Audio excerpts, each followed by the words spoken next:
আপনারা যারা বলছেন আমি কি জন্মগত এরকম কিনা, জন্মগত এরকম সুন্দর কিনা, হ্যাঁ আবে কে বলেছে যে তুই সুন্দর? কে বলেছে? সে নিশ্চয়ই গাঁজা খেয়ে বলেছে যে তুই সুন্দর। আবে তোকে সুন্দর লাগছে না রে, আমি বলছি তোকে কেমন লাগছে। তোকে দেখবি ওই শ্যাওড়া গাছে বসে থাকে না যে পেতনিগুলো, ওরকম লাগছে। এই দেখেন এটা হচ্ছে আমার ছোটকালের ছবি, ঠিক আছে? এটা আমাদের ছোটকালের ছবি। হ্যাঁ ওইটা মনে হচ্ছে অরিজিনাল তুমি, ওটাও সুন্দর লাগছে ওই ফটোটাই। কিন্তু তুমি বলছি এখন যে ফটোটা, ওটা মনে হচ্ছে কোনো দেওয়ালের মানে চুন মানে পুট্টি করেছে, কেমন লাগছে। দিদি সবই ঠিক আছে, কিন্তু তুমি এরকম পেতনি হতে গেলে কেন? আমার মনে হয় অনেক কারণ আছে। কি থেকে কি হয়ে গিয়েছে দেখেন, কি সুন্দর হয়ে গিয়েছে, তাই না? সত্যি তো, কি সুন্দর।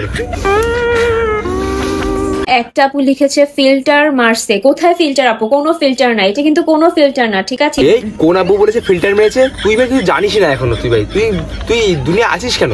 ওটা ফিল্টার না ভাই, ওটা হলো ন্যাচারাল ফটো ভাই। ওটা ওই দিদি ওরকমই, তুই জানিস না তাহলে।